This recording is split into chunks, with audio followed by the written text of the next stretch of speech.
جس کسی نے حسین کا قتل کیا اور جو کوئی اہل بیت سے دشمنی کرتا ہے، جس کسی نے حسین کے قتل کو چاہا اور حسین رضی اللہ عنہ کی قتل کو سن کے خوش ہوتا ہے، اس آدمی پر اللہ کی لعنت ہو۔ لیکن آج ہماری قوم کیا سمجھ رہی ہے کہ ہم 10ویں دن روزہ غم کے لیے رکھ رہے ہیں، جبکہ نبی صلی اللہ علیہ وسلم نے خوشی کے لیے رکھا تھا۔ ابھی آپ کے سامنے بات آئی کہ موسیٰ کو جب فرعون سے نجات ملی، خوشی کے طور پر بطور شکرانہ انہوں نے روزہ رکھا، تو نبی صلی اللہ علیہ وسلم نے روزہ رکھنے کا حکم دیا، تو روزہ وہاں پر رکھا گیا خوشی کے لیے۔ اب یہاں پر لوگوں نے کیا سمجھ لیا، 10ویں تاریخ کو روزہ چونکہ حسین کی شہادت ہوئی تو غم میں اتنے ڈوبے ہوئے ہیں کہ کھانا چھوڑ دیں، روزہ رکھیں۔ حالانکہ پکا سنی علاقہ ہے، وہاں پر جو بھی آل البیت ہیں ان کے نام کے ساتھ لگایا جاتا ہے الشریف، ان کے ساتھ کیا لگایا جاتا ہے، نام کے ساتھ الشریف۔ وہ جاتے ہیں عباس بن عبد المطلب کا ہاتھ پکڑتے ہیں، ان کا کپڑا پکڑتے ہیں، کہتے ہیں کہ اے نبی صلی اللہ علیہ وسلم کے چچا، مجھے بتائیے مجھ سے کیا غلطی ہو گئی، آپ مجھے دیکھ کر گفتگو کیوں نہیں کر رہے ہیں، وقت کا خلیفہ ہے۔ اور عمر بن خطاب رضی اللہ عنہ کا روب دبدبا ہم بتانے سے اس کی جو ہے تفصیل ہم سب جانتے ہیں۔ اور اس کے بعد معاویہ رضی اللہ عنہ خلیفہ بن گئے۔ یہ حسن رضی اللہ عنہ آل البیت نبی صلی اللہ علیہ وسلم کے اخلاق کا مظاہرہ تھا، نبی صلی اللہ علیہ وسلم کے اخلاق کا عین مظاہرہ تھا، جبکہ خلافت ان کا حق تھا۔ ساری دنیا اگر وہ کہیں تو مان لے گی، لیکن قربان جائیں اس ایمان کی شخصیت پر، ایمان کا پہاڑ تھے وہ، انہوں نے محسوس کر لیا کہ بھائی میں خلافت رکھ کے ان چیزوں کو میں ٹیکل نہیں کر سکتا۔ اس کے لیے معاویہ موزون آدمی ہے۔ عبداللہ بن عباس ان دنوں اندھے ہو گئے تھے، اور انہوں نے کیا کہا کہ اے میرے چچا زاد بھائی، اگر میرے بس میں ہوتا تو میں تمہارے سر کے بالوں کو پکڑ کر تمہیں نہیں جانے دیتا، تمہارے سر کے بالوں کو پکڑ کر تمہیں نہیں جانے دیتا۔ عبداللہ بن عمر نے کہا کہ آپ ہرگز کوفہ جانے کے بارے میں مت سوچئے، جاؤ گے شہید کر دیے جاؤ گے، صاف صاف کہا انہوں نے۔ یہ سب کچھ ہو رہا ہے، حسین کو یہ خبر نہیں۔ اور مسلم بن عقیل مرنے سے پہلے ان کے خاص آدمی کو کہا کر بھیجا کہ تم جاؤ، جا کے حسین سے بتا دو کہ کوفہ نہ آئیں، یہ خط انہیں دے دو۔ اب یہ خط لے کر پہنچے، یہاں مسلم کو شہید کر دیا گیا۔ اب یہاں پر پورا معاملہ بدل گیا ہے، آوے کا آوا بگڑا ہوا ہے۔ تو یہ 3000 لوگ، اس میں خاص طور پر شمر بن جوشن، اس نے خوب تلوار چلایا آل بیت پر۔ دیکھتے ہی دیکھتے چند گھنٹوں میں 70 لوگ شہید کر دیے گئے، پورے کے پورے نبی صلی اللہ علیہ وسلم کے خاندان کے۔ صرف 2 بچے، ایک تھی فاطمہ علی رضی اللہ عنہ کی بہن، اور نمبر 2 تھے علی بن حسین بن علی بن ابی طالب، جنہیں زین العابدین کہا جاتا ہے، جو 70 کے 70 آل البیت کو شہید کر دیا گیا، جو کہ بہت ہی دلدوز واقعہ ہے۔ اس واقعے کو سننے کے ساتھ ہم اہل السنہ والجماعہ کے دل میں غم کے پہاڑ نکل آتے ہیں کہ یہ سانحہ نہیں ہونا چاہیے تھا، یہ واقعہ نہیں ہونا چاہیے تھا۔ اب اس کے بعد اس کی بنیاد پر اتنی پولیٹکس اور اس کے بنیاد پر اتنی بدعتیں، اتنے شرکیات، اتنے دین میں تبدیلیاں آئیں کہ اللہ المستعان۔ آج تک بھی اہل تشیع حضرات اسی واقعے کو پکڑ کر بیٹھے ہوئے ہیں، اب اسی واقعے کے بنیاد پر ہی اپنے پورے دین کو کھڑائے ہوئے ہیں۔ ماتم منانے کی کہاں اجازت اسلام میں؟ 3 دن ماتم نہیں، 3 دن غم منائیں گے۔ یہاں پر گال پہ پیٹنا، جسم پیٹنا، کپڑے پھاڑنا، نبی صلی اللہ علیہ وسلم نے اسے جاہلیت میں سے کہا ہے۔ اعوذ باللہ من الشیطان الرجیم، بسم اللہ الرحمن الرحیم۔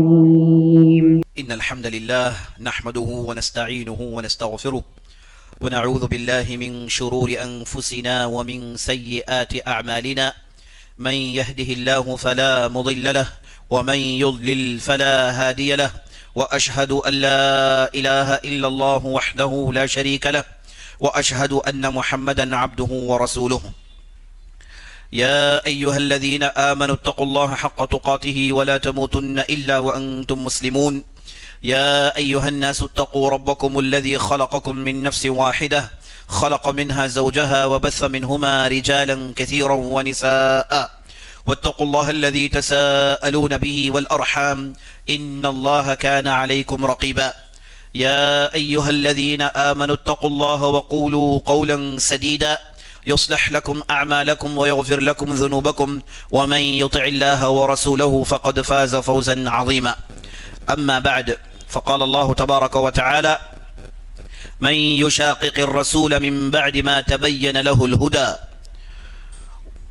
ومن يشاقق الرسول من بعد ما تبين له الهدى ويتبع غير سبيل المؤمنين نوله ما تولى ونصله جهنم وساءت مصيرا.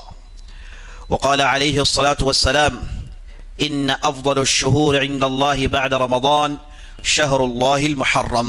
صدق الله ورسوله صلی اللہ علیہ وسلم. تمام قسم کی تعریفیں، وہ بڑائی، وہ بزرگی اللہ رب العالمین کے لیے ہے، جو ہمارا مالک حقیقی ہے، خالق حقیقی ہے، مدبر حقیقی ہے. لاکھوں کروڑوں درود و سلام ہو محمد الرسول اللہ صلی اللہ علیہ وسلم پر، جنہیں اللہ تعالیٰ نے سارے کائنات کے لیے رحمت بنا کر مبعوث کیا. میں اللہ رب العزت کی بارگاہ میں دعا کرتا ہوں کہ اللہ تعالیٰ جس طرح ہمیں اس مبارک مجلس میں جمع کیا ہے، اسی طرح ہمیں جنت الفردوس میں جمع کریں. آمین یا رب العالمین. جیسا کہ آپ لوگ جانتے ہیں، موضوع آج ہمارا محرم اور کربلا ہے. اس موضوع کا انتخاب کیوں ہوا آپ بڑے اچھے انداز سے جان سکتے ہیں، کیونکہ مہینہ محرم کا ہے، اور جیسے ہی مہینہ محرم کا آتا ہے تو ہمارے معاشرے میں کالے کپڑوں کا ظہور ہوتا ہے، پنجوں اور دوسری چیزوں کو دیکھنے کو ملتا ہے، اور دوسری عجیب و غریب حرکتیں ہم دیکھتے ہیں. ایسے محسوس ہوتا ہے کہ محرم کا مہینہ یہ وہ مہینہ نہیں جس کے تعلق سے نبی صلی اللہ علیہ وسلم نے احادیث میں بہت ساری باتیں بتائیں، بلکہ ایسا ایک مہینہ بن گیا ہے جو خالص شیعہ حضرات کے لیے ہے. یہ مہینہ گویا کہ انہی کا مہینہ بن گیا ہے، جبکہ ایک ایسا مہینہ ہے جس کے تعلق سے نبی صلی اللہ علیہ وسلم نے بہت ساری باتیں بتائی. آپ صلی اللہ علیہ وسلم نے اس مہینے کی فضیلت میں ایک مشہور حدیث بتائی، جس میں آپ صلی اللہ علیہ وسلم نے کہا: ان افضل الشہور عند اللہ، اللہ کے پاس رمضان کے بعد اگر کوئی مہینہ فضیلت والا مہینہ ہے تو وہ اللہ کا مہینہ محرم ہے. تو نبی صلی اللہ علیہ وسلم نے محرم کے مہینے کے لیے یہ کہا کہ یہ اللہ کا مہینہ ہے، شہر اللہ، اللہ کا مہینہ ہے. تو آپ صلی اللہ علیہ وسلم نے اس مہینے کی کافی اہمیت بتائی، بلکہ آپ صلی اللہ علیہ وسلم اس مہینے میں کثرت سے روزے رکھا کرتے تھے. بعض احادیث میں یہ بات آئی کہ آپ صلی اللہ علیہ وسلم رمضان کے بعد اگر کسی مہینے میں زیادہ روزے رکھا کرتے تھے تو وہ مہینہ تھا محرم کا مہینہ. جبکہ بعض دوسری حدیث میں یہ بات آئی ہے کہ آپ صلی اللہ علیہ وسلم شعبان کے مہینے میں زیادہ روزے رکھتے تھے، بلکہ پورے کا پورا مہینہ کبھی آپ صلی اللہ علیہ وسلم روزے میں گزار دیتے تھے. تو کبھی شعبان کہا گیا، کبھی محرم کہا گیا. اہل علم نے بہترین جواب دیتے ہوئے کہا کہ شعبان کے جو روزے ہیں یہ اصل میں رمضان کے روزوں سے جڑے ہوئے ہیں. جیسے فرض نماز سے پہلے آپ سنت کی نمازوں کی ادائیگی کرتے ہیں، ویسے فرض روزے سے پہلے گویا کہ فرض کی تیاری کے لیے نبی صلی اللہ علیہ وسلم نے شعبان میں روزے رکھے. لیکن محرم کا معاملہ ایسا نہیں. محرم کے اندر جو فضیلت ہے یہ مطلق فضیلت ہے، یہ کسی دوسرے مہینے سے جڑی ہوئی فضیلت نہیں ہے. شعبان کی فضیلت رمضان سے جڑی ہونے کی وجہ سے ہے. رمضان کے روزوں کے لیے شعبان میں تیاری کی جاتی ہے. جیسے آپ فجر کی نماز کے لیے جاتے ہیں، فرض پڑھنے سے پہلے سنت پڑھتے ہیں، ظہر میں فرض پڑھنے سے پہلے سنت پڑھتے ہیں، گویا کہ آپ فرض نماز کے لیے اپنے دل و دماغ کو تیار کرتے ہیں. ویسے رمضان کے فرض روزوں کے لیے شعبان کے روزے آپ صلی اللہ علیہ وسلم رکھا کرتے تھے، ورنہ شعبان کی مستقل اہمیت نہیں ہے. اہل علم نے یہی اس کی تفسیر میں کہا. البتہ محرم کا معاملہ یہ ہے کہ یہ مہینہ اپنے اندر اپنے طور پر فضیلت والا مہینہ ہے. اس میں آپ صلی اللہ علیہ وسلم نے کثرت سے روزے رکھے ہیں، اور اس مہینے کے اندر ایک ایسا دن ہے جسے عاشورہ کا دن کہا جاتا ہے. عاشورہ کا معنی 10واں. تو اس مہینے کے 10ویں تاریخ میں ایک روزہ رکھا جاتا ہے جسے عاشورہ کا روزہ کہتے ہیں. اور یہ جاننا ضروری ہے کہ رمضان کے روزے فرض ہونے سے پہلے، رمضان کے روزے کب فرض ہوئے؟ 2 ہجری میں. آپ صلی اللہ علیہ وسلم مکہ سے ہجرت کر کے مدینہ پہنچے، 1 سال گزر گیا، بعد میں رمضان کے روزے فرض ہوئے، بعد میں دوسرے نمازوں کے تعلق سے تفصیل اور زکوٰۃ کے نصاب کے تعلق سے تفصیل اللہ نے بھیجا. لیکن پہلا سال آپ صلی اللہ علیہ وسلم جب آئے مکہ سے تو دیکھا کہ مدینے والے اس دن کا روزہ رکھتے تھے. کس دن کا؟ عاشورے کے دن کا روزہ رکھا کرتے تھے. تو آپ صلی اللہ علیہ وسلم نے جب یہودیوں کو یہ روزہ رکھتے ہوئے دیکھا تو اپنے لوگوں سے کہا کہ انا احق بموسیٰ، میں موسیٰ پر یہودیوں سے زیادہ حق رکھتا ہوں، تو لوگوں تم بھی اس دن کا روزہ رکھو. تو آپ صلی اللہ علیہ وسلم نے اس دن کے روزے کو رکھوایا، بلکہ اس زمانے میں اس روزے کا حکم فرض کا تھا. اسی لیے بخاری کی روایت ہے آپ صلی اللہ علیہ وسلم کے زمانے میں اس وقت کے لوگ صحابہ اپنے بچوں کو روزہ رکھواتے تھے، یہاں تک کہ ان میں سے کوئی بچہ روئے تو اسے کھلونا وغیرہ دے کے اس کے بھوک کو دور کرنے کی کوشش کی جاتی تھی. یعنی بچوں کو بھی روزہ رکھواتے تھے. تو اسے معلوم ہوا کہ یہ بحیثیت فرض رکھتے تھے. اگر نبی صلی اللہ علیہ وسلم نے بحیثیت نفل کہا ہوتا تو یہ اپنے بچوں کو نہیں رکھواتے، اور اس انداز سے نہیں رکھواتے کہ بھوکے بچے، پیاسے بچے بدک رہے ہیں، انہیں دلاسا دینے کے لیے تحفے تحائف کھلونے وغیرہ سے کام چلایا جا رہا ہے تاکہ وہ اس روزہ رکھیں. تو اہل علم نے کہا کہ شروع کے 1 سال تک یہ روزہ فرض تھا، لوگوں نے اس روزے کو رکھا. اور آپ صلی اللہ علیہ وسلم نے پوچھا کہ یہ روزہ اس دن کا یہ لوگ کیوں رکھتے ہیں؟ تو کہا کہ موسیٰ علیہ السلام کو فرعون سے اسی دن نجات ملی، تو اس دن کی خوشی کے لیے ہم روزہ رکھتے ہیں. تو نبی صلی اللہ علیہ وسلم نے اعلان کیا کہ چلو تم بھی روزہ رکھو، ہم بھی موسیٰ کے محبت میں، موسیٰ کی خوشی میں ہم بھی شریک ہیں. اور مورخین نے لکھا کہ یہ عاشورہ کا ایسا دن ہے جس میں اللہ نے ہمیشہ ظالمین کے ظلم کو ختم کیا، مظلوموں کو ظالموں کے ظلم سے بچایا، مظلوموں کو ظالم کے ظلم سے بچایا.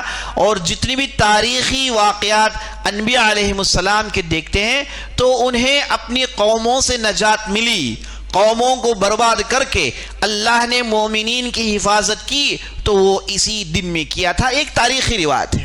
بہرحال رمضان کے فرض روزوں سے پہلے عاشورہ کا روزہ فرض تھا، بعد میں جیسے ہی رمضان کے روزے فرض قرار دیے گئے تو نبی صلی اللہ علیہ وسلم نے عاشورہ کے روزے کے تعلق سے کہا کہ وہ ہے مستحب، رکھنے والا رکھے، چھوڑنے والا چھوڑے، چھوڑنے والے پر کوئی گناہ نہیں، رکھنے والے کو اجر ملے گا.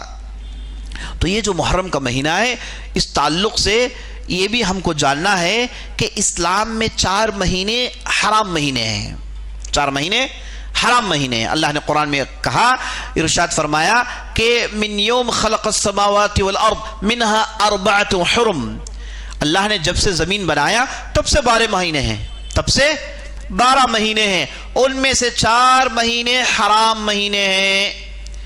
3 مہینے لگاتار آتے ہیں، 1 مہینہ اکیلا آتا ہے. 3 لگاتار کون سے مہینے ہیں؟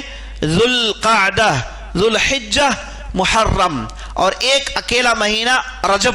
اور اللہ نے قرآن میں ارشاد فرمایا لا تظلموا فیہن انفسکم، اس مہینے میں گناہوں کے پیچھے مت پڑو، اس مہینے میں گناہ مت کرو. ویسے عام طور بھی گناہ کرنا منع ہے، عام طور پر گناہ کرنا منع ہے، لیکن ان مہینوں کی حرمت کی وجہ سے اس میں گناہ کرنا اور مصیبت زدہ ہے.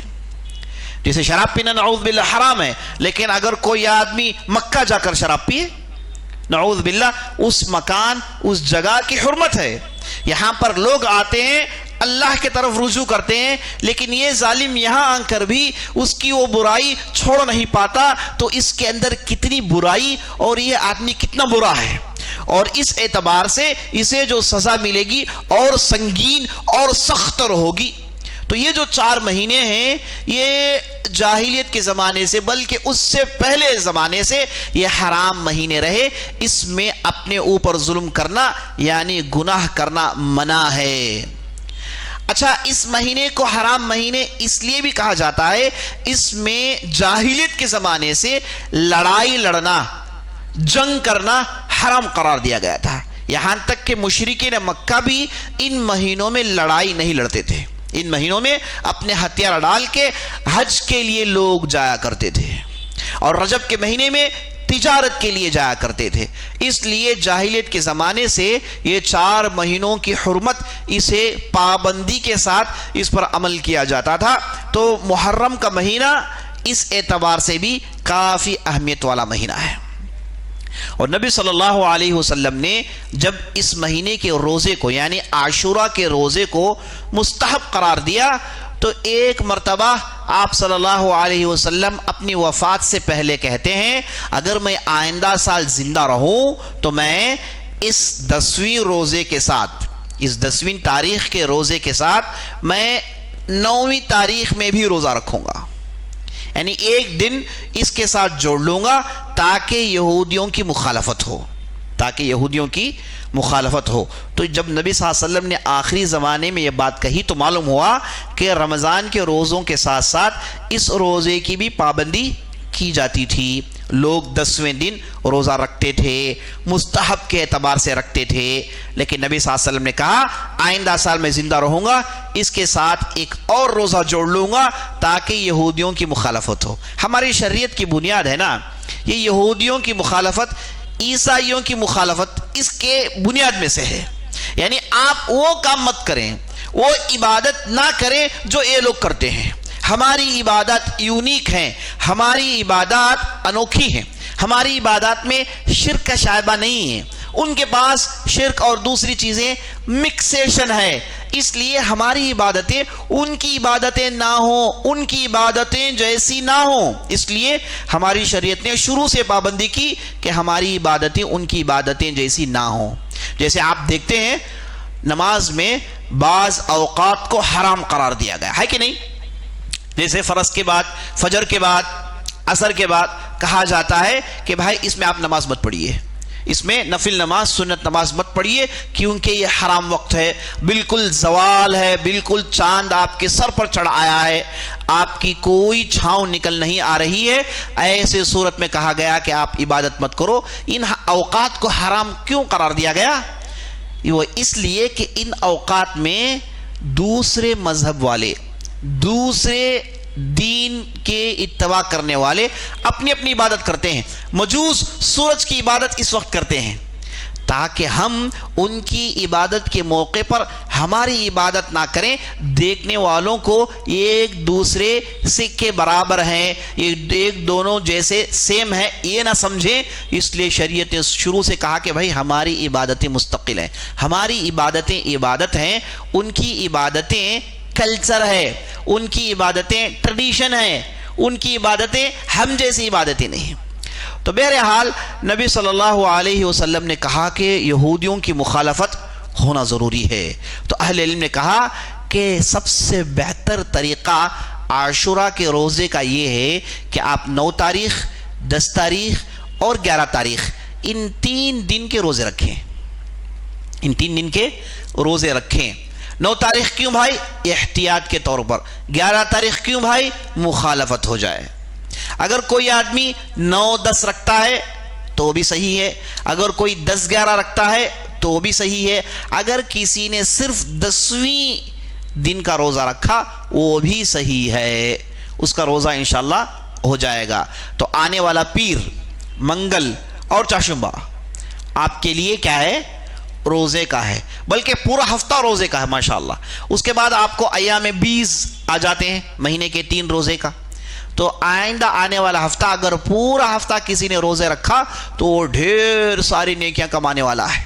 ایسے موقع پر روزہ رکھنا چاہیے، روزے ہے نا, جنرل اگر کوئی آدمی روزہ رکھتا ہے, اس کے بارے میں نبی صلی اللہ علیہ وسلم نے کہا کہ من صام فی سبیل اللہ یومن بعد اللہ وجہہ 70 خریفہ, اگر کسی نے اللہ کے لیے ایک دن کا روزہ رکھا, نہیں کوئی مناسبت نہیں ہے, نہ عاشوراء ہے, نہ عرفات ہے, نہ فلاں ہے, نہ فلاں ہے, اس نے اللہ کے لیے ایک روزہ رکھا تو اس کا اجر سنیے, اس کا اجر کیا ہے, اللہ سبحانہ و تعالی اس کے چہرے کو جہنم سے اتنا دور کر دے گا 70 سال کے فاصلے تک پہنچا دے گا, یعنی اس کے چہرے کو جہنم چھو کر تک بھی نہیں جائے گا.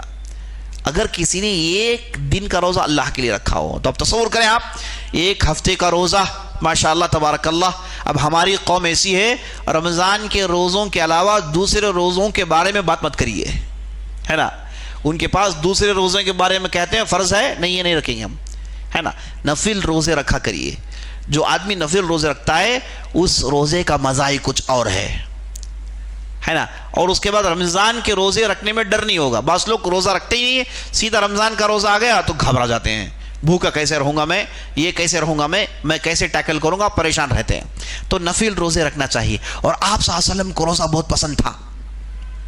جب آدمی روزہ رکھتا ہے اپنے جسم کو لائٹ محسوس کرتا ہے نا. پیٹ جب خالی ہوتا ہے آدمی اللہ کی طرف سوچتا ہے, پیٹ جب بھر جاتا ہے آدمی حرام کی طرف سوچتا ہے. نعوذ باللہ, یہ انسان کی فطرت ہے. اسی لیے روزہ رکھا جاتا ہے کہ آدمی کا پیٹ خالی ہو تو وہ اپنی روح کو ہلکا محسوس کرتا ہے اور عبادات کرنے میں مزہ آتا ہے اور اللہ کو یاد کرنے میں مزہ آتا ہے. تو روزے کے ساتھ جو عبادت ہے اس کا مزہ ہی کچھ اور ہے. تو ایسے روزے رکھنا چاہیے. اللہ سے دعا کرتے ہیں کہ اللہ سبحانہ و تعالی ہم اور آپ کو اس ہفتے کے روزے رکھنے کی ہمیں توفیق بخشے, آمین یا رب العالمین. تو میں یہ بتا رہا تھا کہ یہ محرم کا مہینہ, اس کی یہ فضیلتیں ہیں جو میں نے آپ کے سامنے رکھی. احادیث میں نبی صلی اللہ علیہ وسلم نے اتنی ساری باتیں بتائی, میں نے آپ کے سامنے رکھی, لیکن معاملہ ہمارے معاشرے میں کچھ اوندہ ہی ہے. لوگ اس کے روزے, لوگ اس مہینے کی اہمیت ہے نا اس تعلق سے سوچتے ہی نہیں ہیں. لوگوں کو پنجے نظر آتے ہیں, ہے نا.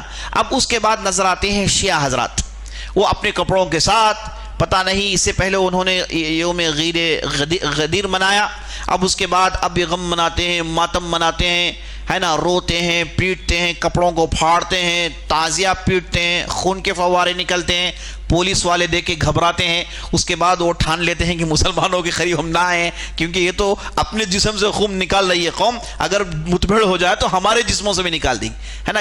ایسے لگتا ہے کہ انہوں نے لوگوں کو ڈرا دیا. اللہ حفاظت فرمائے. حالانکہ یہ مہینہ اور اس مہینے میں جو واقعہ پیش آیا دونوں الگ ہیں.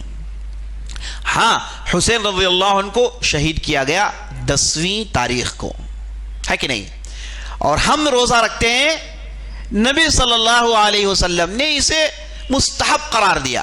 دونوں الگ ہیں. لیکن آج ہماری قوم کیا سمجھ رہی ہے کہ ہم 10ویں دن روزہ غم کے لیے رکھ رہے ہیں, جبکہ نبی صلی اللہ علیہ وسلم نے خوشی کے لیے رکھا تھا. ابھی آپ کے سامنے بات آئی کہ موسیٰ کو جب فرعون سے نجات ملی, خوشی کے طور پر بطور شکرانہ انہوں نے روزہ رکھا, تو نبی صلی اللہ علیہ وسلم نے روزہ رکھنے کا حکم دیا. تو روزہ وہاں پر رکھا گیا خوشی کے لیے. اب یہاں پر لوگوں نے کیا سمجھ لیا, 10ویں تاریخ کو روزہ چونکہ حسین کی شہادت ہوئی تو غم میں اتنے ڈوبے ہوئے ہیں کہ کھانا چھوڑ دیں, روزہ رکھیں. اگر کوئی آدمی غم کے لیے روزہ رکھتا ہے, حسین کے لیے روزہ رکھتا ہے, یہ سنت کی مخالفت کرتا ہے, اس لیے روزہ نہیں. اس 10 تاریخ میں کتنے سارے واقعات پیش آئے ہیں, تاریخ کے ان گنت واقعات پیش آئے ہیں, اور بڑے بڑے بزرگ شہید بھی کیے گئے, بڑے بڑے معرکے لڑے بھی گئے. لیکن تمام چیزوں کو بھلا کر شیعہ حضرات نے اس واقعے کو پکڑ لیا. میں پہلے ہی بتا دیتا ہوں, شروع ہی میں یہ عرض کر دیتا ہوں, جس کسی نے حسین کا قتل کیا اور جو کوئی اہل بیت سے دشمنی کرتا ہے, جس کسی نے حسین کے قتل کو چاہا اور حسین رضی اللہ عنہ کی قتل کو سن کے خوش ہوتا ہے, اس آدمی پر اللہ کی لعنت ہو, اس آدمی پر اللہ کی لعنت ہو. اہل السنہ والجماعہ کے ائمہ یہی کہتے ہیں کہ حسین رضی اللہ عنہ کے ساتھ جو ہوا انتہائی ظلم تھا اور یہ چیز ہونی نہیں چاہیے تھی. بہت بڑا سانحہ دل دوز واقعہ. ان واقعات کو پڑھتے ہیں تو ہم تڑپ کر کہتے ہیں کہ اے کاش یہ چیزیں نہ ہوتی, اے کاش یہ واقعہ نہیں ہوا. لیکن تاریخ ہے اور اللہ نے جو لکھ دیا ہے وہ ہو کر رہے گا. تو اس اعتبار سے یہ واقعہ ہو گیا ہے. ہم اہل السنہ والجماعہ اس واقعے کے پیچھے جتنے بھی ظالم ہیں سب پر اللہ کی لعنت بھیجتے ہیں. یہ ہمارا عقیدہ ہے. جب ہم یہ کہتے ہیں کہ دیکھیں بھائی اس دن کا روزہ آپ نبی صلی اللہ علیہ وسلم کی سنت کی پیروی کرتے ہوئے رکھتے ہیں, حسین کی شہادت کے لیے نہیں, تو فوراً یہ دوش دیا جاتا ہے کہ اہل السنہ یعنی سنی حضرات آل البیت سے دشمنی کرتے ہیں, آل البیت کو پسند نہیں کرتے, بلکہ سنی حضرات خاص طور پر امویہ بنو امیہ یہ وہ لوگ ہیں جنہوں نے آل بیت سے دشمنی کی, انہیں قتل کیا, انہیں برباد کیا. میں آپ کو نبی صلی اللہ علیہ وسلم کی وہ حدیث سناتا ہوں جس میں آپ صلی اللہ علیہ وسلم نے کہا حب اہل البیت من الایمان. کیا کہا آپ صلی اللہ علیہ وسلم نے؟ حب اہل البیت من الایمان, آل بیت کی محبت ہمارے ایمان میں سے ہے. ایک آدمی آل بیت سے محبت نہیں کرتا وہ کامل مومن ہو نہیں سکتا.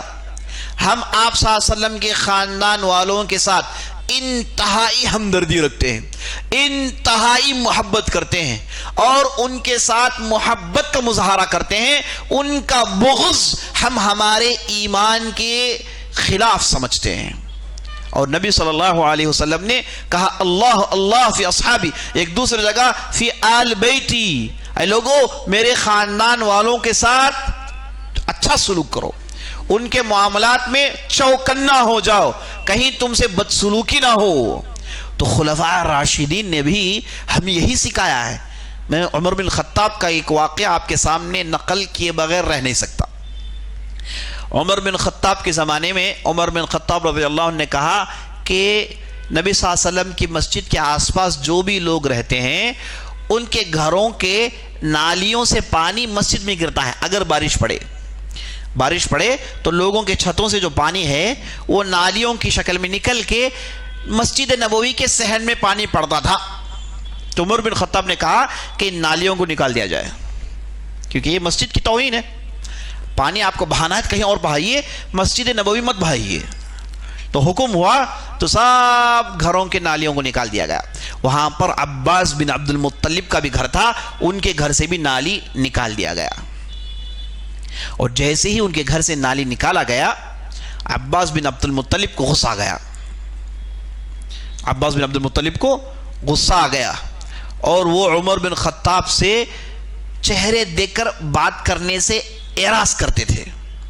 تو عمر بن خطاب اتنے بے قرار ہوتے رضی اللہ عنہ. دیکھیں عمر بن خطاب کے پاس آپ صلی اللہ علیہ وسلم کے خاندان والوں کی کیا اہمیت ہے. عباس بن مطلب جب ان سے وہ بات کر نہیں رہے ہیں, وہ چہرہ موڑ رہے ہیں, تو فوراً سمجھ گئے کہیں نہ کہیں کچھ نہ کچھ غلطی ہو گئی. تو جاتے ہیں عباس بن عبد المطلب کا ہاتھ پکڑتے ہیں, ان کا کپڑا پکڑتے ہیں, کہتے ہیں کہ اے نبی صلی اللہ علیہ وسلم کے چچا مجھے بتائیے مجھ سے کیا غلطی ہو گئی, آپ مجھے دیکھ کر گفتگو کیوں نہیں کر رہے ہیں, وقت کا خلیفہ ہے. اور عمر بن خطاب رضی اللہ عنہ کا روب دبدبا ہم بتانے سے اس کی جو ہے تفصیل ہم سب جانتے ہیں. تو عمر بن خطاب رضی اللہ عنہ جیسی شخصیت آگے بڑھ کے عباس بن عبد المطلب کے کپڑے کو ہاتھ کو پکڑ کر کہتے ہیں کہ اے نبی صلی اللہ علیہ وسلم کے چچا بتائیے ہم سے کیا غلطی ہو گئی. تو وہ بتا نہیں رہے تھے. بعد میں لوگوں نے کہا کہ عباس کو اصل میں غصہ یہ ہے کہ آپ نے نالی نکلوا لی.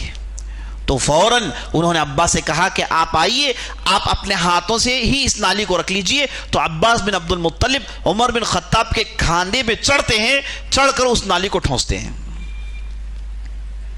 یعنی چھوٹا سا معاملہ ہے لیکن عمر بن خطاب نہیں چاہتے ہیں کہ اہل البیت کو ٹھیس پہنچے. اب یہ ظالمین دوش کیا دیتے ہیں؟ دوش یہ دیتے ہیں نعوذ باللہ جب فاطمہ رضی اللہ عنہا آئیں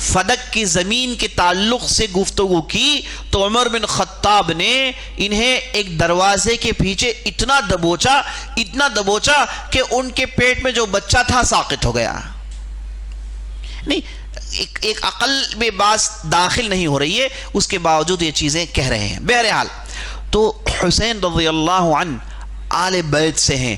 ہم آل بیت کی عزت کرتے ہیں، احترام کرتے ہیں، بلکہ ہمارے ایمان کا ایک حصہ سمجھتے ہیں کہ آل البیت کی عزت کی جائے، ان کا نام لیا جائے تو پورے احترام کے ساتھ لیا جائے. آج بھی آپ سعودی عرب میں جائیے، حالانکہ پکا سنی علاقہ ہے، وہاں پر جو بھی آل البیت ہیں ان کے نام کے ساتھ لگایا جاتا ہے الشریف. ان کے ساتھ کیا لگایا جاتا ہے؟ نام کے ساتھ الشریف. فلاں کا نام عبداللہ ہے، عبداللہ الحسینی الشریف، الشریف لگایا جاتا ہے. وہ لفظ خاص آل بیت کے لیے استعمال ہوتا ہے. جہاں کہیں بھی آپ الشریف دیکھ لیں گے سمجھ لیجئے کہ یہ آل بیت سے ان کا تعلق ہے. تو عزیز ساتھیو، اہل البیت سے، آل البیت سے عزت کرنا ہمارے ایمان کا حصہ ہے. لیکن ہمیں فرق کرنا چاہیے کہ محرم کا مہینہ ماتم کا مہینہ نہیں، عاشورہ کا روزہ غم کے لیے نہیں بلکہ خوشی کے لیے رکھا جاتا ہے. یہ جو واقعہ پیش آیا کربلا کا، یہ بالکل الگ ہی واقعہ ہے. اسے اور نبی صلی اللہ علیہ وسلم کے احادیث سے کوئی تعلق نہیں. کیسے تعلق پیدا ہوگا جبکہ حسین رضی اللہ عنہ کی شہادت ہوئی 60 ہجری میں. کب ہوئی؟ 60 ہجری میں، نبی صلی اللہ علیہ وسلم کی وفات کے 50 سال کے بعد. تو پھر کیسے نبی صلی اللہ علیہ وسلم جو واقعہ 50 سال کے بعد آنے والا ہے اس کے تعلق سے نبی صلی اللہ علیہ وسلم پہلے کہہ دیا ہو؟ تو یہ سب خرافات، بے بنیاد باتیں جو یہ کرتے ہیں. اب چلیے کربلا کا واقعہ کیا ہے اسے بھی آپ سن لیجئے، چونکہ محرم سے چیز جڑی ہوئی ہے تو یہ چیزیں آپ کے سامنے ہونی ضروری ہے. کربلا ایک علاقے کا نام ہے، ایک میدان کا نام ہے جو آج بھی عراق کے اندر موجود ہے. ہوا یہ تھا، ہم جانتے ہیں جب ابوبکر صدیق رضی اللہ عنہ خلیفہ بنے تو نبی صلی اللہ علیہ وسلم نے کسی کا نام نہیں لیا. آپ صلی اللہ علیہ وسلم ایسے ہی دنیا سے رخصت ہو گئے، لیکن آپ صلی اللہ علیہ وسلم نے اپنے عمل سے بتا دیا کہ ابوبکر صدیق کے علاوہ کوئی اور شخص امت کے پاس مقبول نہیں ہو سکتا. تو جب آپ صلی اللہ علیہ وسلم چلے گئے، لوگوں نے بالاتفاق ابوبکر صدیق رضی اللہ عنہ کو چنا. انصار ایک دوسرے صحابی کو بنانا چاہتے تھے، لیکن جب دیکھا مہاجرین یہ کہہ رہے ہیں الائمۃ فی قریش، امامت تو قریشی کے پاس ہوگی، تو بعد میں اس پر اتفاق ہوا کہ ابوبکر صدیق ہی خلیفہ بنیں گے. وہ قریشی تھے، آپ صلی اللہ علیہ وسلم کے گہرے ساتھی تھے، ان کے مقابلے کا کوئی اور نہیں. تو عمر بن خطاب آگے بڑھتے ہیں، ان کے ہاتھ میں بیعت کرتے ہیں، ان کی خلافت شروع ہو جاتی ہے. تو ان کی خلافت ختم ہوئی تو ابوبکر صدیق رضی اللہ عنہ نے بالاتفاق نام لے کر کہا کہ میرے بعد خلیفہ عمر ہوگا، میرے بعد خلیفہ عمر ہوگا، عمر رضی اللہ عنہ کے علاوہ کوئی اور نہیں ہوگا. لوگوں نے کہا کہ عمر سخت مزاج لگتے ہیں، تو ابوبکر صدیق نے کہا خلافت کی بوجھ انہیں نرم کر دے گی. تو عمر بن خطاب خلیفہ بنے اور انہوں نے خوب حکومت کی، 10 سال حکومت کی، خلافت کی. اور ان کی جب وفات آئی تو انہوں نے 6 لوگوں کا نام بتایا. ایک کا نام لینا ان کے لیے مشکل تھا تو انہوں نے 6 لوگوں کا نام لیا. انہوں نے کہا عبد الرحمن بن عوف، یا پھر زبیر، یا پھر طلحہ، یا پھر عثمان، یا پھر علی. تو لوگوں نے اتفاق کیا. عبد الرحمن بن عوف نے پہلے ہی کہہ دیا کہ مجھے خلافت کی ضرورت نہیں، تو وہ اصل میں مین میڈیاکر بنے، لوگوں کو انہوں نے جمع کیا. بعد میں بالاتفاق انہوں نے عثمان و علی کو چنا اور عثمان پر اتفاق ہوا، انہیں خلیفہ بنا دیا گیا اور انہوں نے 12 سال ان کی خلافت کی. اور شروع کے 6 سال بڑے زبردست رہے. بعد کے 6 سال فتنوں کا زمانہ شروع ہو گیا. خاص طور پر مصر سے ایک گروپ آئی تھی جس کا سردار تھا عبداللہ بن سبا. یہ نسلاً یہودی تھا، بعد میں مسلمان ہو گیا. یہ آدمی نے عثمان کی خلافت کے خلاف اتنا پروپوگنڈا کیا، اتنا بدنام کیا کہ اس نے بڑی ایک جماعت اپنے ساتھ جما لی. سب کا کام یہ تھا کہ خلیفہ کے خلاف مجلسوں کو بھریں، خلیفہ کے خلاف غیبتیں کریں. یہ کر کر کے اس نے مصر میں ایک جماعت بنا لی، یمن میں ایک جماعت بنا لی، عراق میں جماعت بنا لی. انہی انہی جماعتوں سے بعد میں فرقے نکلے، انہی جماعتوں سے فرقے قدریہ نکلا، انہی جماعتوں سے کون نکلے؟ شیعہ نکلے، انہی جماعتوں سے خوارج نکلے، انہی جماعتوں سے معتزلہ نکلے۔ بعد میں جتنے بھی فرقے ہیں یاد رکھ لیجئے وہ انہی گروپوں کے اندر سے نکلے۔ تو عبداللہ بن سبا کا فتنہ بڑا ہوا، بعد کے 6 سال عثمان بن عفان کے بالکل پریشان کن تھے، امن بالکل ختم ہو گیا تھا۔ اسی فتنوں کے زد میں عثمان بن عفان کو قتل کر دیا گیا۔ مصر سے قافلہ آیا، اس نے عثمان بن عفان کو کہا کہ انہوں نے ہماری قتل کا حکم دیا، ہم ان سے مصالحت کرنا چاہتے تھے، ان سے بیٹھ کے بات کرنا چاہتے تھے، انہوں نے ہمیں قتل کرنے کا حکم دیا۔ عثمان نے کہا کہ مجھے اللہ کے لیے میری بات سمجھیے، میں نے کسی کو قتل کرنے کا حکم نہیں دیا۔ بعد میں معلوم ہوا بیچ میں کسی فتنے باز نے انہیں غلط خبر سنائی، اور یہ غلط خبر سن کے مدینہ پہنچے، پورے مدینے کو آگ لگایا، ہنگامہ کیا، غنڈہ گردی کی، دہشت گردی کی، اور اس کے بعد عثمان بن عفان کے گھر کو گھیر لیا اور انہیں قتل کرنے کی پوری کوشش کی۔ اور علی بن ابی طالب اور ان کے 2 لڑکے حسن حسین، ان تینوں نے مل کے عثمان رضی اللہ عنہ کی جو حفاظت کی، یہ تاریخ کا روشن باب ہے، پڑھنے والی بات ہے کہ کتنی محنتوں کے ساتھ انہوں نے حفاظت کی۔ بہرحال اللہ کے لیے اللہ کی مرضی یہ تھی کہ عثمان رضی اللہ عنہ کو قتل کر دیا جائے، اور انہیں قتل کر دیا گیا۔ بعد میں لوگوں نے علی بن ابی طالب کو چنا۔ پہلے علی بن ابی طالب نے انکار کیا، بعد میں دیکھا کہ ان کے علاوہ کوئی اور ان فتنوں کو سنبھال نہیں سکتا، تو انہوں نے ذمہ داری اپنے ہاتھ لی، اور علی بن ابی طالب نے 5 سال حکومت کی، اور 5 سال فتنوں سے بھرے ہوئے، فتنوں سے گھرے ہوئے، اس لیے مجبور ہوئے کہ انہوں نے اپنا ہیڈ کوارٹرز بدلایا۔ شروع کے 3 خلیفہ ان کا دارالخلافہ مدینہ تھا، مدینے سے حکومت کرتے تھے، لیکن جب دیکھا کہ فتنہ مدینہ میں بہت زیادہ ہو گیا ہے، کنٹرول کے باہر ہے، تو انہوں نے کوفہ شفٹ کر لیا، انہوں نے دارالخلافہ کوفہ میں بنایا، اور وہ کوفہ میں 5 سال رہے، اور کوفہ میں رہ کے انہوں نے جو بہت بڑا کارنامہ انجام دیا، وہ کون سا کارنامہ تھا؟ انہوں نے خوارج کو دبوچا اور شیعہ کو دبوچا، فتنوں کو تقریباً ختم کیا۔ لیکن افسوس تاریخ میں یہ چیز بھی ہمیں سننی تھی کہ خوارج نے علی بن ابی طالب کو سجدے کی حالت میں شہید کر دیا۔ عبد الرحمن بن ملجم الخوارجی ایک تھا جس نے علی بن ابی طالب کو قتل کر دیا۔ خوارج کے بعض عناصر موجود تھے جن کے ہاتھوں علی بن ابی طالب شہید کر دیے گئے۔ علی بن ابی طالب شہید کرنے کے بعد اب خلیفہ کون بنے گا؟ تو حسن رضی اللہ عنہ 6 مہینے تک خلیفہ رہے۔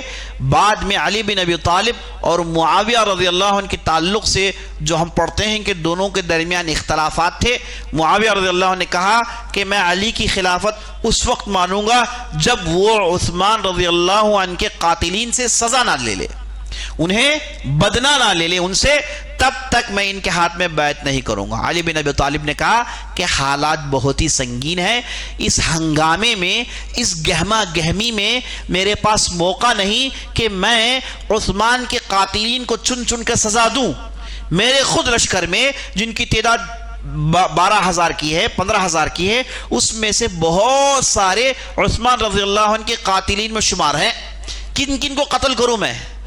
تو مجھے تھوڑی مہلت دیجئے، تحقیق کرنے کے بعد، انویسٹیگیشن کرنے کے بعد انہیں قتل کیا جائے گا۔ معاویہ رضی اللہ عنہ اور دوسرے صحابہ جو ان کے ساتھ تھے انہوں نے کہا کہ نہیں، تمہارے لشکر میں یہ فتنے باز ہیں، تمہیں انہیں فوراً قتل کرنا ہے۔ ایک طرف علی بن ابی طالب کی مجبوری، اب ایک طرف ان کا زور، اور بیچ میں نافہم لوگ، فتنہ پرست لوگ، انہوں نے اس آگ کی بھٹی کو اتنا بھڑکایا کہ دونوں میں لڑائیاں ہو گئیں۔ تو معاویہ شام کے اس علاقے کے لوگ علی بن ابی طالب کی خلافت کو نہیں مانتے تھے، اور جیسے علی بن ابی طالب وفات پائے، حسن رضی اللہ عنہ خلافت میں بیٹھے، تو حسن رضی اللہ عنہ نے دیکھا کہ اب سارے عالم اسلامی میں ایک پریشان ماحول ہے، مکے والے، مدینہ والے ایک اپنے طور سے ہیں، شام کا علاقہ یہ تو پورے بنو امیہ کے ہاتھ میں ہے، معاویہ رضی اللہ عنہ کے ہاتھ میں ہے، عراق میں فلاں فلاں ہیں۔ تو انہوں نے کہا کہ کیوں نہ میں ان تمام لوگوں کو جوڑ دوں۔ تو تو 40 ہجری میں اس سال کو عام الجماع کہتے ہیں، یعنی اس سال پوری لڑائیاں ختم ہو گئی. حسن رضی اللہ عنہ نے معاویہ رضی اللہ عنہ سے کہا کہ آئیے ہم آپ سے بات کرنا چاہتے ہیں. اور معاویہ رضی اللہ عنہ آئے اور حسن رضی اللہ عنہ نے کہا کہ مجھے پوری خوشی ہے کہ میں میری خلافت آپ کو دے رہا ہوں، لیکن میرے چند کنڈیشنز ہیں. معاویہ رضی اللہ عنہ نے کیا کہا؟ معاویہ رضی اللہ عنہ نے کہا کہ آپ کی بات سر تسلیم ہم کرتے ہیں، یہ لیجئے بلینک پیپر، جو شرط لکھنا چاہے لکھ لیجئے. تو حسن رضی اللہ عنہ نے شروط لکھے، کہا کہ میں اگر زندہ ہوں، آپ کی وفات ہو جائے تو خلافت میرے پاس واپس آئے گی. اور دوسری بات یہ لکھی کہ بیت المال کی تفصیل مجھ سے مت پوچھئے، چونکہ خوارج کے فتنوں کی وجہ سے، دوسرے پریشانی کی وجہ سے والد صاحب نے اسے پراپر مینٹین نہیں کیا، ممکن نہیں تھا. ایسی 4-5 باتیں انہوں نے لکھا. اور اس کے بعد معاویہ رضی اللہ عنہ کہا، بغیر دیکھے انہوں نے اپنا مہر لگایا، اور اس کے بعد معاویہ رضی اللہ عنہ خلیفہ بن گئے. یہ حسن رضی اللہ عنہ آل البیت، نبی صلی اللہ علیہ وسلم کے اخلاق کا مظاہرہ تھا. نبی صلی اللہ علیہ وسلم کے اخلاق کا عین مظاہرہ تھا، جبکہ خلافت ان کا حق تھا. ساری دنیا اگر وہ کہیں تو مان لے گی، لیکن قربان جائیں اس ایمان کی شخصیت پر. ایمان کا پہاڑ تھے وہ. انہوں نے محسوس کر لیا کہ بھائی میں خلافت رکھ کے ان چیزوں کو میں ٹیکل نہیں کر سکتا. اس کے لیے معاویہ موزون آدمی ہے، اور ان کی جو سوچ تھی 101% صحیح تھی. اور جس دن سے معاویہ نے معاملات کو سنبھالا، 20 سال تک، 20 سال تاریخ گواہ ہے، 20 سال تک انتہائی امن کا ایام. ایسا امن کہ اس کے بعد کبھی دیکھنے کو نہیں ملا. 20 سال تک خون خرابہ کمپلیٹلی ختم کر دیا گیا. اور بہت ہی ذہین آدمی تھے، بہت ہی ہوشیار آدمی تھے. میں چاہتا ہوں کہ انشاءاللہ آئندہ مجلس میں معاویہ رضی اللہ عنہ پر مستقل آپ کے سامنے گفتگو کروں. اب مجھے صرف یہاں پر اشارہ کرنا ہے. تو بڑے ذہین آدمی تھے، 20 سال انہوں نے حکومت کی، اور بڑے معاملہ فہم آدمی تھے. اور ہر آدمی کو جیسے ہی دیکھتے اسے سکین کر لیتے تھے، آدمی کا ذہن کہاں ہے. تو وہ جب وفات کے قریب آئے تو انہوں نے دیکھا کہ اب جو بھی موجود ہیں عالم اسلامی میں، یہ سب بڑے صحابہ کے بچے ہیں. عبداللہ بن عمر، عمر کے لڑکے ہیں، ہے کہ نہیں؟ عبداللہ بن عباس، عباس کے لڑکے ہیں. عبداللہ بن زبیر، زبیر کے لڑکے. تو یہ جو بھی ہیں یہ بڑے صحابہ کے لڑکے ہیں، ہے کہ نہیں؟ اور بڑے صحابہ نہیں ہیں. اگر کوئی بڑے ہوتے تو میں انہیں کہتا کہ بھئی آپ خلافت کے زیادہ مستحق ہیں، اب آئیے خلافت کریے. اب کوئی بڑے نہیں ہیں. اب جو کچھ بھی ہیں وہ کیا ہیں؟ بڑے صحابہ کے لڑکے ہیں. تو اب میں کسی کو بلا کر دوں تو ضرور فتنہ پڑے گا. اور ان کی سوچ صحیح تھی. اگر کسی کو بلاتے، تجربہ نہیں ہے، اسے ہاتھ میں دیں گے معاملہ تو ضرور دگرگوں ہو جائے گا معاملہ. تو اس لیے انہوں نے سوچا کہ یزید جو میرا لڑکا ہے، جو میرے ساتھ رہا ہے، وہ مجھ سے بہت ساری چیزیں سیکھا ہے، ایڈمنسٹریشن سیکھا ہے، تو وہ اس کے لیے زیادہ مناسب ہے. تو انہوں نے اپنے زندگی میں ہی یزید بن معاویہ کا نام بتا دیا، نامزد کر دیا. اب یہ کرنا تھا. عالم اسلامی میں بڑے بڑے بزرگ مخالفت میں اتراتے ہیں. عبد الرحمن میں ابی بکر، ابو بکر رضی اللہ عنہ کے لڑکے، مدینے میں جب مسجد میں کہا گیا تو وہ دھڑلے سے کھڑے ہو کے کہا کہ میں یزید کو ماننے کے لیے تیار نہیں ہوں. یہاں پر عبداللہ بن زبیر نے انکار کر دیا. بڑے بڑے نام انکار کر دیے. اور بڑے بڑے نام عبداللہ بن عباس، عبداللہ بن عمر، بڑے بڑے ابو ہریرہ، بڑے بڑے صحابہ جو تھے، انہوں نے شروع میں یزید بن معاویہ کے ہاتھ میں بیعت کرنے سے اعراض کیا. لیکن بعد میں جب انہوں نے دیکھا کہ معاویہ رضی اللہ عنہ اس تعلق سے سیریس ہیں، سارے عالم اسلامی میں لوگوں کو دوڑایا ہوا ہے، اور مسجد میں اعلان پر اعلان جاری ہے، تو لوگ ان کے ہاتھ میں بیعت کر رہے ہیں. تو بعد میں کئی ایک بیعت کیے، اور بہت کم ایسے لوگ تھے جنہوں نے بیعت نہیں کیا. جن لوگوں نے بیعت نہیں کیا ان میں سے بڑا نام عبداللہ بن زبیر، ان میں سے بڑا نام حسین بن علی، ہے نا، ان میں سے بڑا نام بعض اہل بیت کے خاندان کے، اور ان میں سے بڑا نام جو شروع میں نہیں کیا وہ عبداللہ بن عمر، عبد العباد میں انہوں نے کر لیا. تو یہ جو بڑے لوگ تھے، بڑے نام نہاد لوگ تھے، انہوں نے کیا، خاص طور پر حسین بن علی، جو اس زمانے میں ساری دنیا کے لوگ انہیں دیکھ رہے تھے کہ یہ کیا ریاکشن دکھائیں گے. ان کے بھائی کے ہاتھ سے معاویہ کے پاس گئی رضی اللہ عنہ، ان کے پاس سے اب ان کے پاس آئے گی کہ نہیں آئے گی، سارے لوگ انہیں تاک رہے تھے. اب حسین بن علی بن ابی طالب خاموشی سے معاملات کو آبزرو کر رہے تھے. وہ ان دنوں کہاں تھے؟ وہ ان دنوں مدینے میں تھے.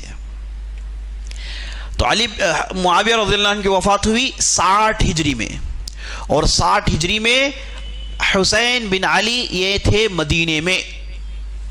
اور جب یہ مدینے میں تھے تو بعض لوگوں نے آ کر کہا کہ اے حسین آپ خلیفہ بن جائیے. آپ اگر خلیفہ بنیں گے، آپ کی خلافت ماننے کے لیے آپ کی مؤیدین کی تعداد کچھ کم نہیں ہے، اور آپ کے والد جو کوفہ میں تھے تو کوفہ والے پورے کے پورے آپ کی تائید میں ہیں. تو ایسی خبریں حسین رضی اللہ عنہ کو سنایا گیا. تو حسین رضی اللہ عنہ مدینے میں تھے. جب یہ باتیں وہ سنتے رہے تو چاہا کہ مکہ چلے جائیں، وہاں کے بزرگوں سے بات کریں. تو نکل کے وہ پہنچ جاتے ہیں مکہ. مکہ میں چند دن رہے، وہاں کے لوگوں سے گفتگو کی. سبھوں نے ایک زبان ہو کر کہا کہ آپ ہرگز کوفہ والوں کی بات مت سنیے. کوفہ چونکہ علی بن ابی طالب کا اڈا تھا، وہاں پر ان کی لشکر تھی، وہاں پر ان کے لوگ تھے، تو علی بن ابی طالب کو کافی وہاں پر سپورٹرز تھے. جب وہ ختم کر دیے گئے، معاویہ رضی اللہ عنہ کا زمانہ آیا تو کوفہ میں علی بن ابی طالب کا نام لینے والے موجود تھے. لیکن کوفہ والے شروع ہی سے ڈرپوک لوگ تھے. ان کے اندر اتنی طاقت نہیں کہ وہ معاویہ اور بنو امیہ کا مقابلہ کر سکیں. پیچھے سے آواز لگانے میں ماہر تھے، لیکن دھڑلے سے فیس ٹو فیس کھڑنے کی ان کے اندر طاقت نہیں تھی. بہرحال ان لوگوں نے جیسے ہی معاویہ کی وفات ہوئی، یزید بن معاویہ کا نام لیا گیا. جیسے ہی لوگوں نے چہمے گویاں شروع کی کہ یزید ایسا ہے، یزید ویسا ہے، تو کوفہ والوں نے خط لکھنا شروع کیا حسین بن علی کو کہ آپ آئیں، آپ کے ہاتھ میں ہم بیعت کرنے کے لیے تیار ہیں. ہم اتنی تعداد میں ہیں، ہم 5000 ہیں، ہم 10,000 ہیں، فلاں بڑی شخصیت، فلاں بڑا نام آپ کو خلیفہ ماننے کے لیے تیار ہے. تو روزانہ حسین بن علی کے ہاتھوں یہ خط آتے رہے. اور جب وہ مکہ چلے گئے تو ان خطوط کی تعداد اور بڑھ گئی. ایک طرف سے بلاوا آ رہا ہے، اور جب رائے مشورہ کیا گیا تو بڑے بڑے بزرگوں نے کہا کہ آپ ہرگز مت کریے. آپ کوفہ کے لوگوں کو نہیں جانتے. کوفہ کے لوگ تھے تمہارے والد کے قتل کر کے پیچھے، کوفہ کے لوگ تھے فلاں فلاں فتنے کے پیچھے. تو کوفہ والوں کو آپ کبھی بھی قابل اعتبار مت سمجھیے. یہ کہنے والے کون تھے؟ عبداللہ بن عباس تھے. عبداللہ بن عباس ان دنوں اندھے ہو گئے تھے، اور انہوں نے کیا کہا کہ اے میرے چچا زاد بھائی، اگر میرے بس میں ہوتا تو میں تمہارے سر کے بالوں کو پکڑ کر تمہیں نہیں جانے دیتا. تمہارے سر کے بالوں کو پکڑ کر تمہیں نہیں جانے دیتا. عبداللہ بن عمر نے کہا کہ آپ ہرگز کوفہ جانے کے بارے میں مت سوچئے. جاؤ گے شہید کر دیے جاؤ گے. صاف صاف کہا انہوں نے، جاؤ گے شہید کر دیے جاؤ گے. لیکن جب حسین اڑے رہے تو عبداللہ بن عمر نے یہ کہہ کے ان سے رخصت لی کہ میں تمہاری موت پر الوداع کہتا ہوں. یہ کہہ کے عبداللہ بن عمر واپس ہو گئے. تو عبداللہ بن زبیر گئے، انہوں نے بھی سمجھایا کہ آپ رکیے، ہم مل کے یہاں پر کام کریں گے، آپ ادھر مت جائیے، وہاں پر آپ کے لیے کوئی بیک اپ نہیں. لیکن حسین بن علی کو یہ بات دماغ میں بڑھ گئی تھی کہ اب مجھے وہاں جانا ہی جانا ہے. تو اس لیے علی بن حسین نے کیا کیا، پہلے اپنے چچا زاد بھائی جن کا نام مسلم بن عقیل تھا انہیں کہا کہ آپ جاؤ، جا کے گراؤنڈ ریالٹی لکھ کر بھیجو، اس کے بعد میں بتاؤں گا کہ کس دن یہاں سے نکل رہا ہوں. تو مسلم بن عقیل گئے کوفہ، اور جیسے ہی مسلم بن عقیل کوفہ پہنچے تو سارے مؤیدین، سارے مناصرین ان کے آس پاس گھیر گئے. سبوں نے کہا کہ چلیے آپ علی بن ابی طالب حسین بن علی کو بلائیے، ہم ان کے ہاتھوں بیعت کرنے کے لیے تیار ہیں.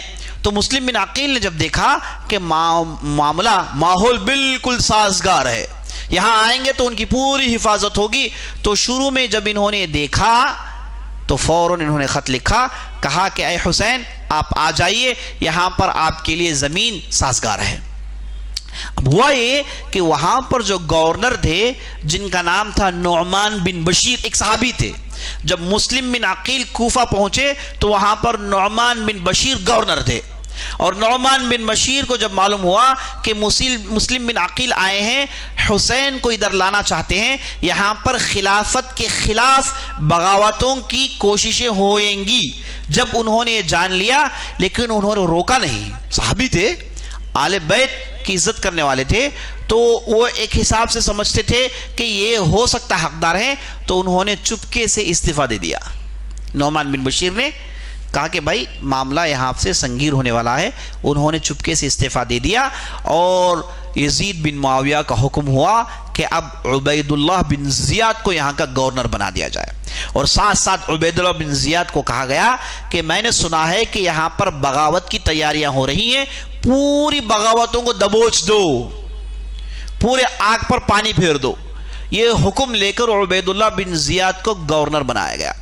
جیسے ہی یہ صاحب نے گورنری اپنے ہاتھ میں لی، خط حسین بن علی کو پہنچ گیا تھا کہ آپ آ سکتے ہیں، اور جیسے عبید اللہ بن زیاد کو یہ معلوم ہوا کہ یہاں پر مسلم بن عقیل کوفہ میں آئے ہوئے ہیں، ان کی تائید میں ایک بہت بڑی جماعت جم گئی ہے، تو فوراً انہوں نے کارروائی شروع کی اور ان لوگوں کو ارسٹ کرنا شروع کیا جو حسین بن علی کے طرفداری کر رہے تھے اور جو انہیں بلا رہے تھے۔ تو ارسٹ شروع ہوا، معاملہ گہما گہمی کو ہوا، 2-3 دن میں لڑائی جھگڑے شروع ہوئے، اور ایک بہت بڑی تعداد، کہا جاتا ہے 10,000 کی تعداد تھی، جو مسلم بن عقیل کی نگرانی میں جا کر عبید اللہ بن زیاد گورنر کے پیلس کو انہوں نے راؤنڈ کر لیا۔ اب عبید اللہ بن زیاد تو بڑا ذہین آدمی، بڑا ذہین گورنر تھا، اس نے دیکھا کہ ان کے ساتھ جو 10,000 لوگ جمع ہوئے ہیں، ان میں فلاں فلاں قبیلے کے ہیں، بنو ضبہ فلاں قبیلے کے، تو ان قبیلوں کے جو سردار تھے انہیں اس نے بلا کر کہا کہ جاؤ، جا کر تمہارے لوگوں کو یہاں سے نکال لو، اگر تمہارے لوگ اس میں ہوں گے۔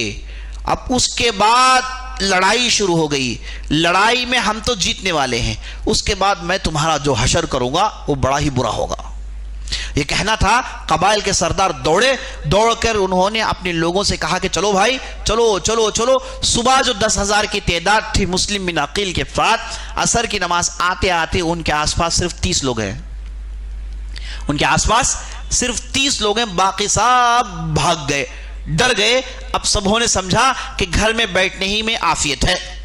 اب خود حسین بن علی کو پہنچ گیا، یہ تھا 60 ہجری کا 8واں ذی الحجہ، جب حاجی پورے مینا میں ہیں، یہاں پر یہ واقعات چل رہے ہیں۔